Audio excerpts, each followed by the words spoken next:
Hi everyone, welcome to my workplace communication project presentation. A lot of this information will be similar to some of the earlier videos I did for the proposal, but I've added some more detail on here and completed the guide. So first off, I'll go through the summary page here. So departments are purchasing IT equipment that is not well suited for the corporate data centers. The data center team is not being consulted prior to those purchases.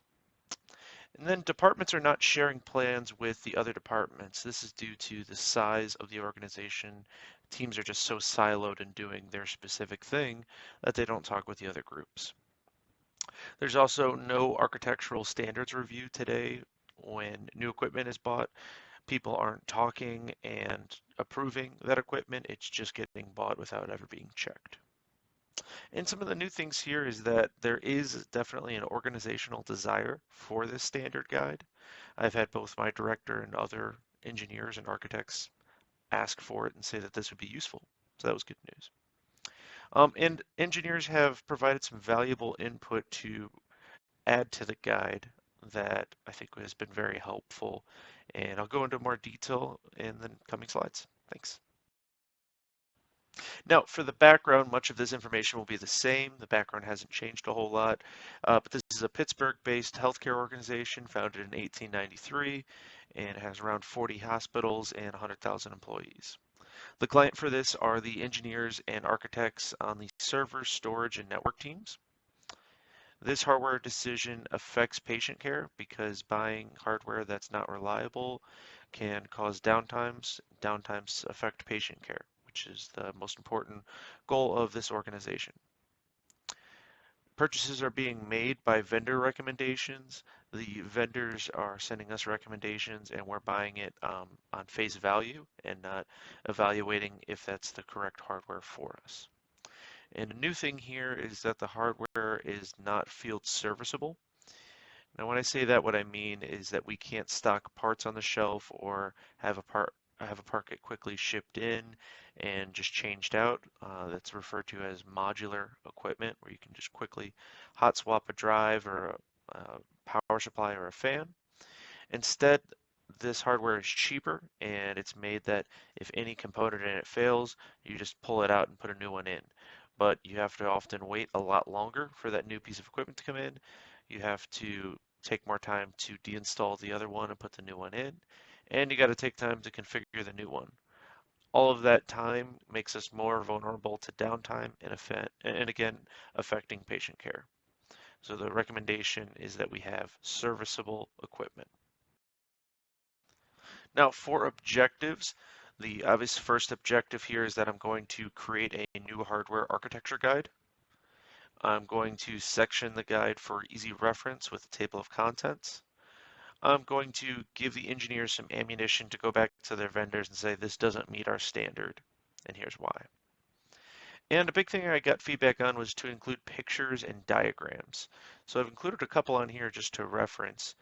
The top one there is power cords. So the problem with power cords are all the designations are very similar. You know, they say C13, C15, C19. It can be very difficult to know what that is unless you're dealing with it all the time.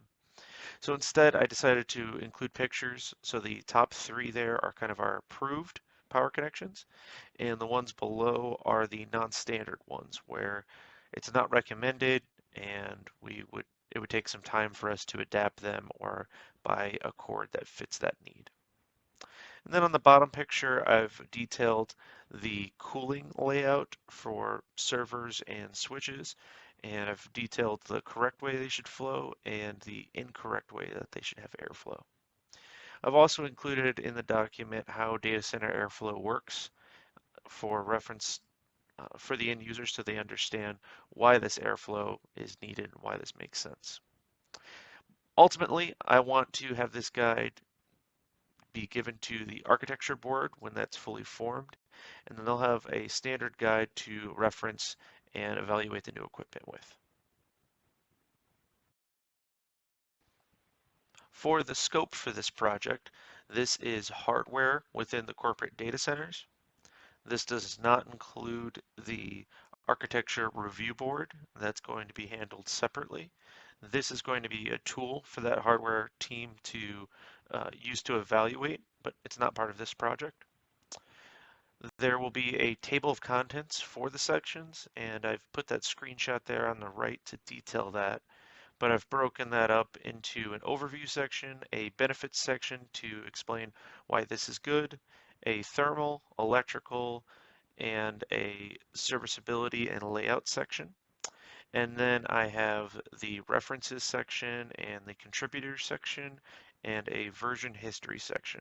This follows the standard architecture guide template, and the whole style and wording of the entire document is very similar to other architecture guides made by the architecture standards team. And this will help provide more validity to this document because it is looked and appears just like any of the other documents would. I've utilized the forceful writing style, so I have avoided terms such as like a maybe, it was referred to as weasel kind of words, and instead I've used very definitive terms, and I've used a not beating around the bush, not using too many words. I'm being very succinct and telling them exactly what the standard is. And the goal of that is I don't want this document to be something that you have to interpret. I want you to read the line and say, yes, I understand we can't do that. I understand we can do this. And I've incorporated a lot of feedback from the engineers. And finally, let's talk about the timeline for this guide.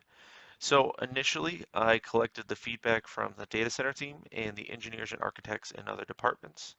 And I got that done at basically the beginning of October.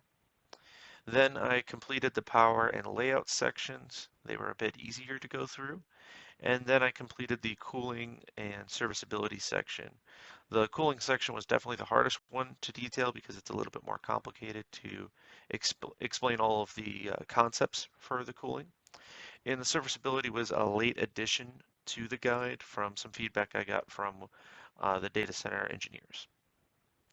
And now where I'm at is I'm collecting feedback from the data center team and the engineers and architects. This has been the slowdown a bit in my project is it's taken me a while to get feedback from the different groups, and I've had to take more of a individualized communication method where I message them and say, hey, what do you think about this? What do you think about that? And it really just gets them to actually open up the document and actually look at it. I found that many people don't want to, add anything to their plate, and they don't want to open up the guide and review it and be a part of it. So I've had to be very more individualized with my communication.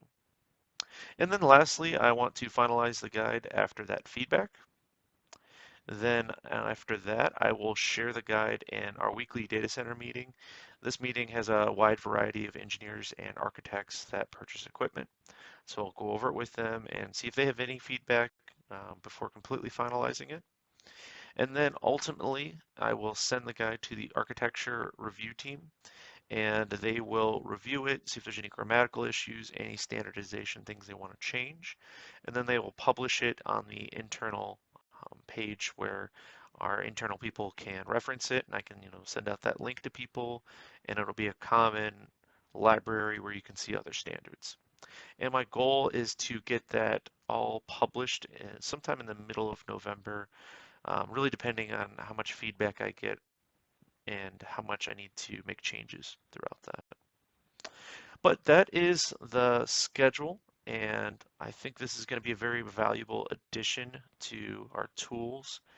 It will help people really understand that there are standards when they buy equipment.